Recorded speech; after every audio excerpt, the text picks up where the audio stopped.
Okay, everyone, this is Dr. Marston. I'll welcome you to the third video lecture for our course in Advanced Quantitative Research Design. Um, what I'm going to do tonight is address two articles. And what I'm a, and the reason that I'm going to address these two articles is one is regression analysis and one is a time series analysis. And there's two reasons for my doing this. I wanted to sort of pick up on what we covered last week, where I introduced these more advanced statistical designs for quantitative research. So I wanted to go through how an article would look for each of these types of studies. But then the other thing I wanted to do is I wanted to sort of walk you through, sort of in real time, my sort of critiquing an article, because three of your assignments for this course will be critiquing articles that you find. And so I kind of want to walk you through how I go about doing this um, when I'm critiquing an article for a journal or um, whatever. Usually it's for a journal. And then if I have time a little bit later, I might do one or two more for other types of research. But let's just move along with this. So, and I will include these articles in the discussion section for this week. Uh, so you can look at them. Uh, so the first one is a regression analysis. And the title of the article is Factors Influencing the Psychology and Quality of Life in Lung Cancer Patients. And it is an article from 2017. It's from Saudi Arabia. Uh, it's actually from the journal Saudi Medical Journal. And this is um, a study that was done of patients um, with lung cancer, and used two instruments: the Symptom Checklist 90, otherwise known as the SCL 90, and the Quality of Life Questionnaire, also known as the QLQ. And those are the two instruments that were used for measuring uh, quality of um, quality of life, and there were other variables used to see how quality of life were affected. And so the the other variables that were used were gender, age, surgical history, employment status, and whether the person has health insurance.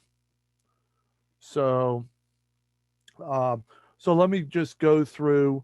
So the first thing I would look at when I'm reviewing an article is simply the abstract and the introduction, and both of those would be focused on whether there is a sufficient review of the past research to support that there was reason for doing this study, and that there was sufficient research in the literature to support the hypothesis that was being used. Now, one thing I probably would say right off the bat about this particular study was that I don't really know what the reason was, but but the introduction is rather short. It's basically one paragraph. I've never seen, as much as I like this study as an example of regression analysis, I've never seen an introduction that only one paragraph long. Now, it could be that this is an online article. I don't know enough about this journal. One thing that would be different is if I was reviewing this for a journal, I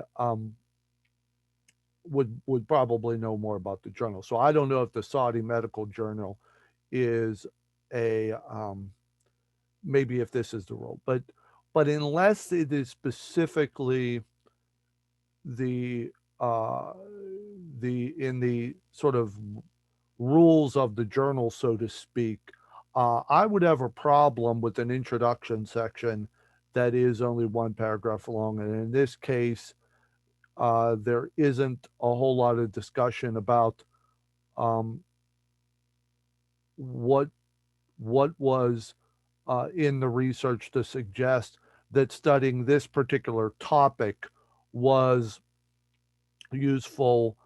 Um, how how did the previous research lead to support not only for the importance of this study, but how did it lead to the hypothesis? And there's not a real clarification in here of the hypothesis. So again, I chose this article because I liked how clearly it outlined what a regression analysis looks like. And really, in the end, that was the purpose of this. But as far as critiquing the article itself, when you see it, one thing that stands out to me is how short the introduction is and how many of the things that we talk about needing to be in an introduction, and particularly the literature review part of the introduction, are not here. Now, let me go into the methods section. So, some main things you're looking for um, for uh, in the um, in the method section. You want some very solid information about subjects, how they were chosen, and what they were asked to do. And in this case, I think uh, it's pretty um, clear cut here. So they did a pretty good um, analysis here. Um, so what they did here was, um, okay, so what I next would go through here is the method section. What I'd be looking for when I review an article is whether the method section, um, as I said before, goes through the number of subjects, uh, where the subjects were recruited from, what they were asked to do, and then um, what uh, uh, questionnaires they were asked to give. So, and this one, even though it's very, what's interesting about this was that they actually give a short paragraph where they talk about who was recruited, where the data was collected, and sort of the process. And then a considerably longer paragraph about how possible subjects were included and excluded. So that's kind of an interesting thing. But they include all the information. Let me go through what information they're giving in this in terms of method. Number of subjects, 325 patients. Um, Other aspect of the subjects, they were all newly diagnosed with lung cancer between May 2013 and December 2015. Where were they at? The Department of Thoracic Surgery at Taijin Fourth Center Hospital, which is a hospital in Saudi Arabia. Um, and um, so they were recruited to participate in what was called a questionnaire study. And what and then the question is, what were the participants asked to do? They were asked to complete questionnaires on their psychological status and their quality of life prior to their cancer treatment starting. So these were 325 patients who had not yet started um, cancer treatment because they had just been newly diagnosed. Variables that were included and that were used um, to determine um, or the items that were used to um, used as the independent variables were age, gender, marital status, employment status, medical insurance condition, education condition, surgical history, smoking history, and the duration from the first visit to when treatment started were all variables that were collected. Uh, so all the information that I would want to see in the method section they have here, even though it's rather brief. And then they get into some good detail about the inclusion and exclusion um, criteria. So the patients who were included in the study were ones who had been diagnosed with lung cancer, had not yet received any other type of medical treatment, and had signed an informed consent form. Now, why, because I'm using this also to talk about how I would go about analyzing an article. So I don't really see anything that's missing from this article, except that one thing I would have liked to have seen is maybe more like um, they included age, gender, um, and marital status the um, in the questionnaire that they provided, but I would have liked to have seen in a lot of studies sort of a summary of those results as a way of talking about the sample. I would have liked to have seen that in the method section. Now, I fully expect the reason it's not there is because those were the variables being used for the study. So they weren't going to summarize them here because they were actually going to summarize them in the results section. But a lot of times in a quantitative study research write up, you'll want to see summaries of the demographic information. But because the demographic information here was a list of the dependent variables, they didn't include it here. Okay, and then so the psychological status and quality of life were measured using the symptom checklist 90, which was described as a 90-item self-reporting questionnaire, and that was used to evaluate psychological status. And um, uh,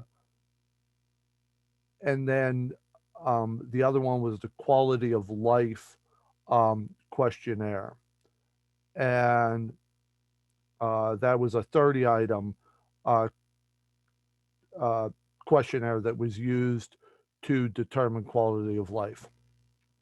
Uh, so that's good. So they go into some good detail about the test items there. So I like that. And then they talk about that they used um, statistical analysis using SPSS. So they go through some, even though it's rather limited, they go through some solid details about the method. They seem to touch on all the bases there about the method.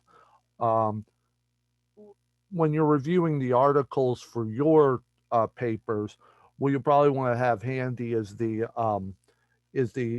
APA publication manual if you have it, because that tells you what's supposed to. Some of the questions are supposed to be asked in the method section, but they really seem to touch on all of them here. Okay, so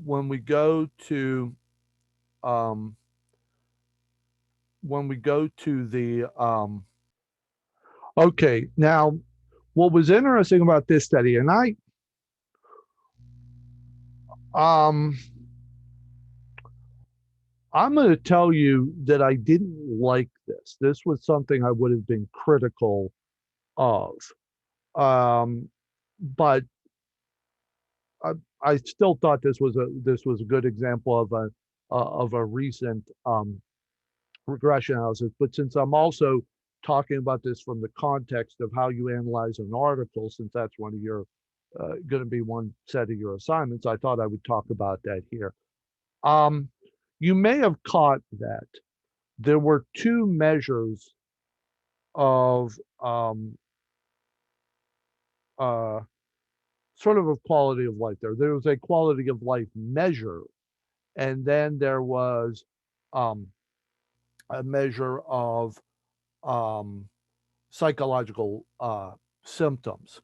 So what they did here was they used the results of the um, of the um, they used the results of the SCL 90 to split everybody into either healthy or unhealthy groups. So basically, if the person scored above 160, they were in the unhealthy group. And if they scored below 160, they were in the healthy group. And then they sort of did the same thing with the quality of life questionnaire, where they split everybody into um, very low quality of life, low quality of life, high quality of life, and very high quality of life. So healthy and unhealthy were the two groups that they used the SEL, and quality of life was um, split into four groups. Now, I honestly don't know why they did that. They could have had at least one questionnaire, the quality of life or the SEL 90, as a continuous variable. Now, it may have been that splitting them into group when you were making them an independent variable may have just made the data easier to use and allowed for more analysis. But as far as a regression analysis goes, they could have kept the SCL 90 or the quality of life measure as a continuous variable. So I don't know why they decided to split both of them into groups, high quality of life, low quality of life, and then oh, I'm sorry, yeah, no, healthy or unhealthy psychologically, and then very low, low, high, very high um, uh, quality of life. So, but they did that, and I would have criticized. I would have said I didn't quite know why they didn't make one of them a continuous variable. Uh, but then what's interesting and what I wanted to point out, so then go into the results. And what they find was the rate of unhealthy psychological status was 65%, meaning 65% of the sample was determined to be psychologically unhealthy, and the other 35% was psychologically healthy. Um, so, and then, so what they did was, and you'll see this in here, there was significant negative correlation. Now that they take the regression analysis basically comes out as a series of correlations. So in the end, when you get a regression analysis, what you end up seeing is an equation with a series of correlations associated um, with each um, with each independent variable and its relation to the dependent variable. So in this case, the dependent variable was um, healthy and unhealthy. Uh, and so what they found here was um, that the variables that that related to to healthy and unhealthy, that had the most impact. I'm sorry. Well, what they actually did were two. They switched, so they actually did two regression analysis, and what they found was uh, that in both cases, with quality of life and the psychological health, what they found out was that where there was a significant correlation, both was with gender, age, surgical history, employment status, and presence of medical insurance. So in the end, um, what they found was um, that actually what's kind of interesting, the only thing that really stands out with this is the one variable that didn't relate to either one, either psychological quality of life or whether healthy or unhealthy psychological status, was whether the person was married or not. Marital status was the only variable that didn't um, relate. But what I just wanted to point out to you as far as understanding a regression analysis is, in the end, that's what you end up getting is an equation with each variable being associated with a correlation with the um, dependent variable, and then an indication in the result of whether that correlation is significant or insignificant. Because remember what I said, a regression analysis is just a more complex um, set of correlation coefficients. So really it comes out pretty straightforward, as you'll see here. Um, Correlation coefficient, I'm sorry, no, regression analysis found to have significant variables, and the specific variables that were found to be significant were all of them except marital status. Marital status was the only one that did not end up being um, a significant correlation in the regression analysis. Okay, and then what they also did was um, a separate correlation to see, just a correlation to see if there was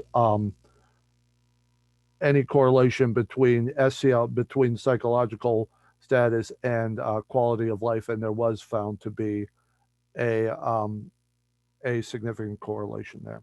So really, in the end, what you get is a regression analysis uh, saying um, which variables are um, significantly correlated with the dependent variable. Now, there's other more complicated ways to do a regression analysis we can talk about. One of the reasons I picked this is probably an example of the most simplistic approach to a regression analysis that I've seen. Um, in fact, it's interesting that the summary of the regression analysis is one sentence at the end. The results of multiple regression analysis revealed that the above mentioned variables were significantly predictive of the severity of unhealthy psychology among the included patients. Simple sentence there. So, if I were critiquing this article, I might say, well, there's more that a regression analysis could have revealed. Um, but in this case, it's a pretty straightforward summary. Um, so I kind of like it and dislike it. I kind of like it because it's very straightforward. And in the end, all they end up finding is that marital status is the only variable that wasn't significantly correlated with quality of life or psychological health in lung cancer patients. That's kind of noteworthy. So maybe they didn't need to go beyond that. Maybe that was just interesting enough. And they do talk about that some in the discussion, not only because why it might be that marital status doesn't relate, and then also why, how that fits in with what the previous research said. I've been putting this on pause as I just double check on a few things here. I'm gonna put it on pause again to make sure that that I submit this so you can have the article to look at as well. So I'm gonna pause it and I'll be right back to talk about the time series analysis study. Okay, now moving on to the time series analysis article. This is an article that has an interesting title to it. It is called Moment to Moment Changes in Feeling Moved, Match Changes in Closeness, Tears, Goosebumps, and Warmth. Time series analysis. Um, and it is from a journal called Cognition and Emotion, and it's from 2018. So, um, okay. So when we go through the article, um, now it's interesting. Um, one thing that's kind of interesting about this article is um,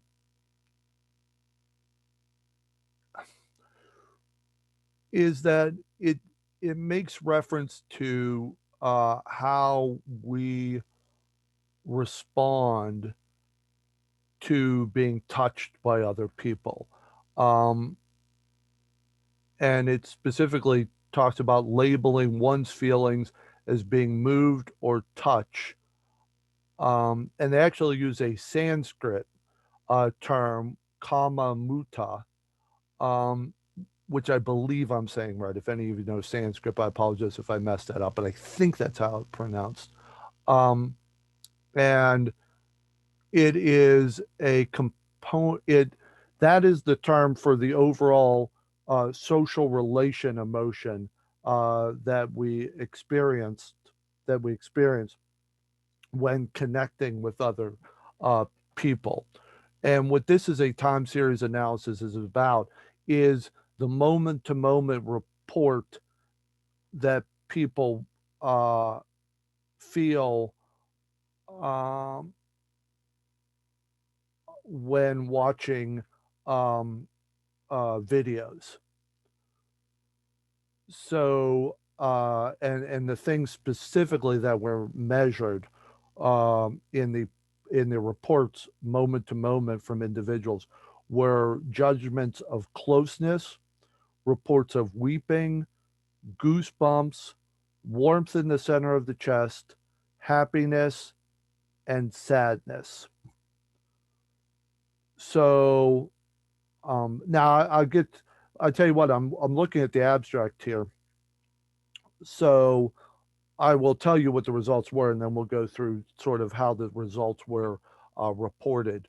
So the time series analysis showed strong and consistent cross correlations of feeling moved and touched, um, and also feelings of closeness.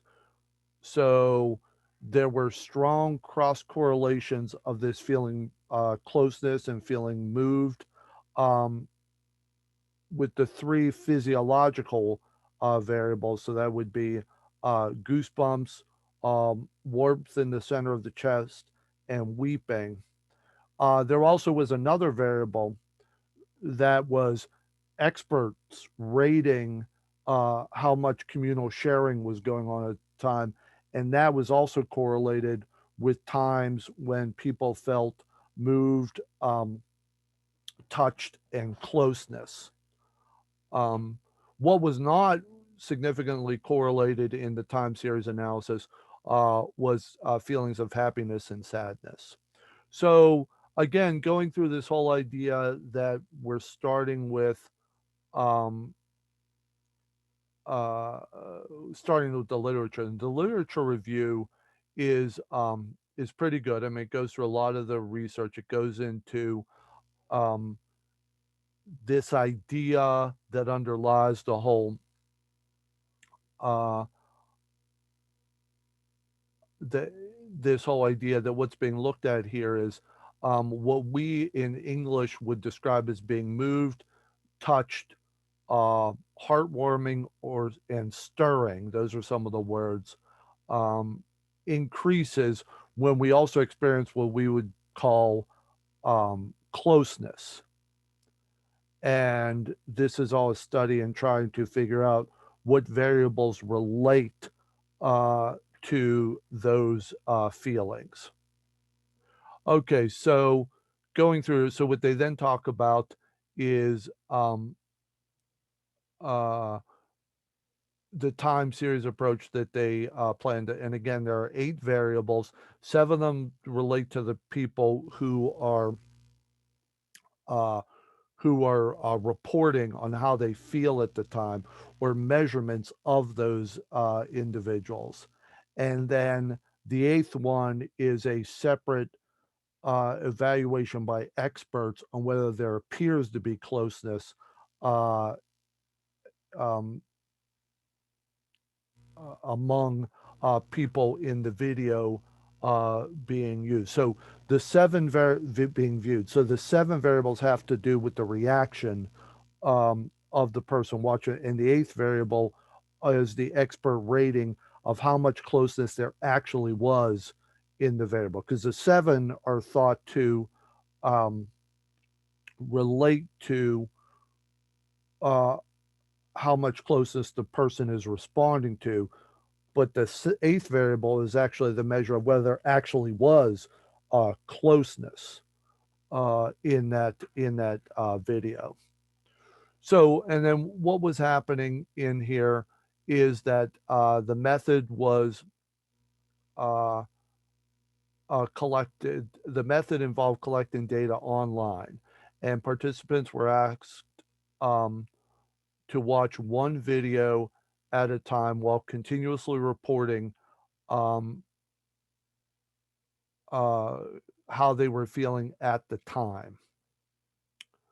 So, and then there were five videos that were used in the study, and the people were out, and they were videos um, that were chosen based on what seemed to be uh, different levels of uh, closeness. But then there was an expert panel who also rated each of those videos and how much closeness was actually in the variable. Okay, so what happened? So here's how the data was collected. And again, going back to this whole idea um, of analyzing the article, when you see this, you'll see that uh, the introduction is very good. The introduction addresses a lot of concepts. The introduction leads up to how the hypothesis was formulated, and then talks about the hypothesis. In fact, I would say um, that this introduction addresses important areas that were not addressed in the introduction for the regression analysis article that I just talked about, because remember that one I said was a little bit short. Now, on the flip side, I would say here that the method section is a little bit um, limited. There's not a, all it says here was all data was collected online, but how exactly they went about finding subjects um, other than saying that they were recruited online using MTurk, which is a uh, which is an online program that's meant to help researchers recruit participants. Um, and the only additional thing that was said about how they were selected in the first place is that um, they were requesting that only workers from the U.S. Participate. So it's rather limited, but I'll tell you what they have there as far as the sample. Um, so it was a sample recruited using MTurk. Um, they were only requested um, they were only requesting workers from the U.S. The individuals were paid. They were paid $1 and $2, uh, depending on the length of the uh, task. And um, people who were removed from the samples were the people who did not respond to all the data collection, the people who did not watch all of the videos, the people who did not clearly follow the instructions, and those who indicated that they had participated in a recent study on a similar topic. Okay, so now here's how they went about. So I'd say it was a little um, and they didn't describe, the only way they described the videos here are they were described as Thai medicine, elephant rescue, Christian the lion, Marina Abramovic, two orphans, and Thai altruism. Now, those articles are described later in the addendum. So I guess they are talked about, but I would have liked them to have described a little bit more in the study about why they chose those videos. Okay, so um, now it gets a little complex here because in actuality, there were almost 1,000 participants, and each one was, it wasn't like each person reported on all of the variables. Each one was asked to only report on a few variables because I guess trying to get this is one of the things about a time series analysis. You are trying to get, remember, I talked about how you are trying to get multiple data points over time, and you can't have the person be providing too much data because they can't get, because you're asking them to do it so often, that'd be hard for them to keep track of a lot of times. So one thing that happens a lot with time series analysis, and does happen here, is you will have a large number of participants, and each one will be asked to collect only certain pieces of data. So the number of data points that you have will remain the same for each subject, but what each subject is asked to collect um, um, may be different. So in this one, they only had each subject collect a few of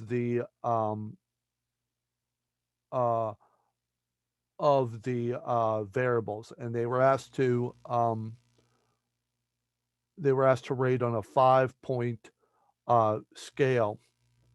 Now, just to give you an example, you can read the article if you want, but for instance, for feeling moved or touched, happy and sad, the 5 points well, there was a 5 point scale. And for example, feeling moved or touched, one was not moved at all, two was somewhat moved, three was moved, four was very moved, and five was extremely moved. And the instruction is, while you watch the video, please indicate how touched or moved you feel right now.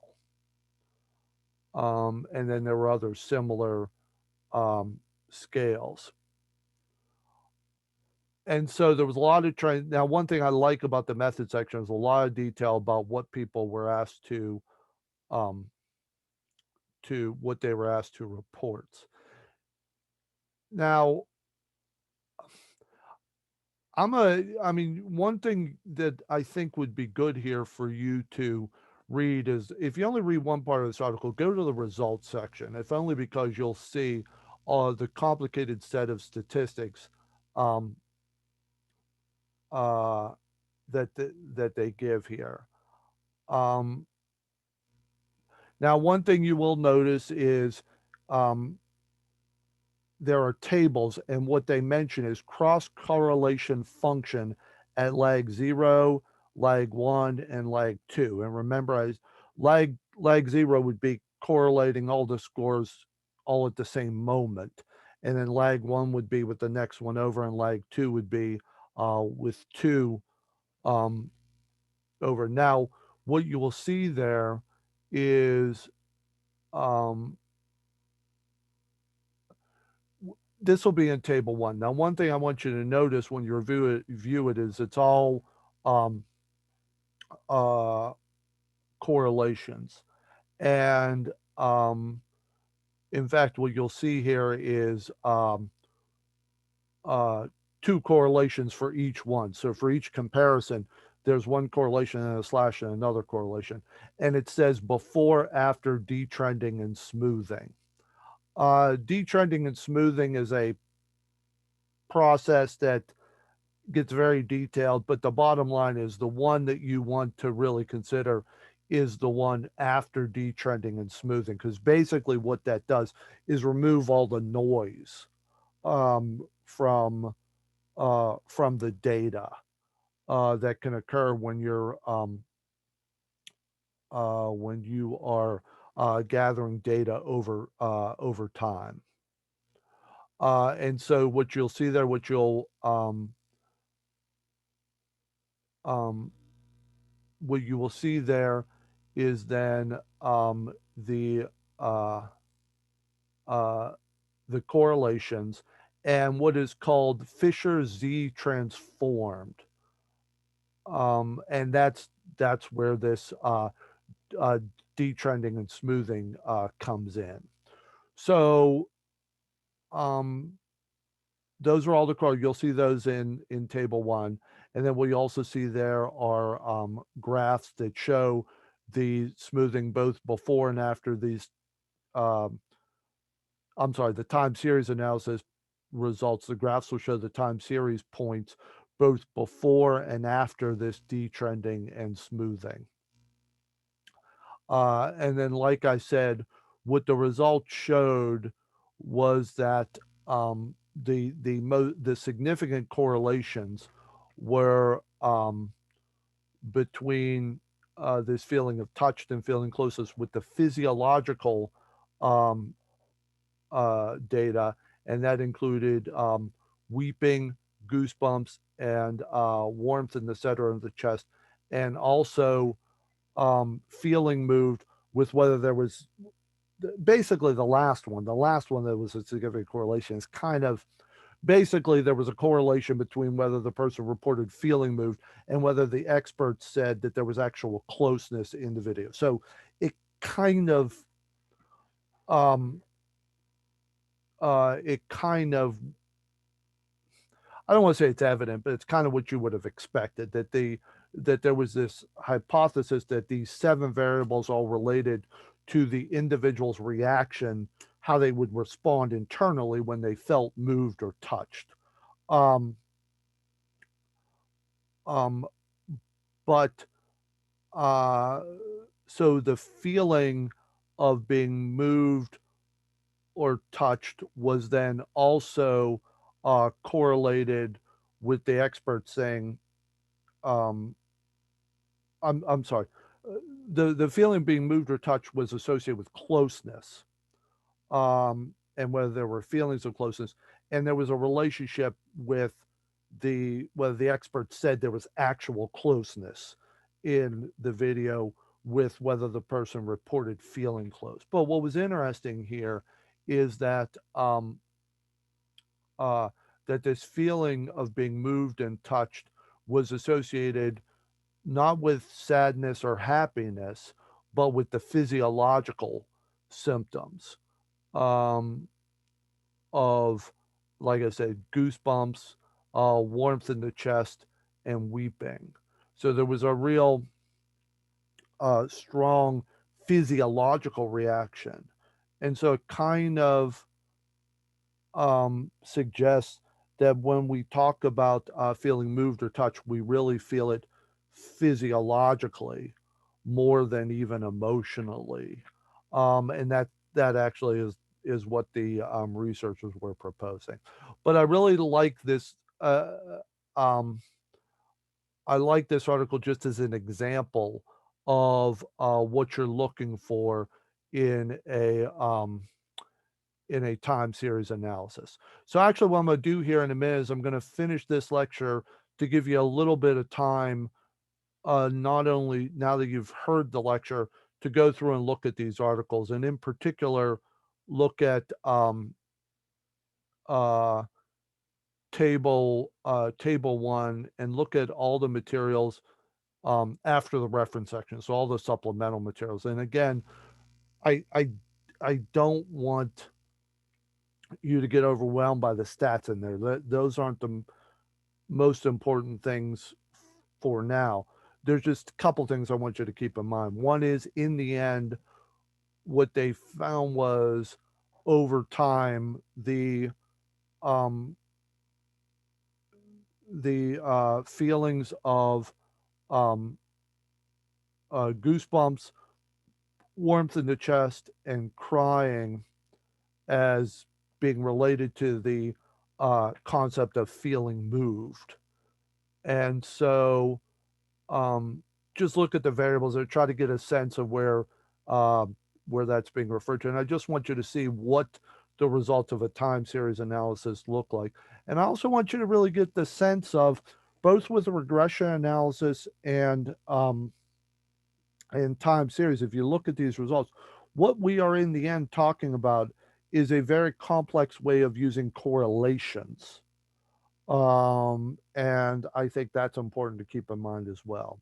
So I'm going to go here. I will use the next few minutes to relate to make sure you have this article as well in your material so you can look it over.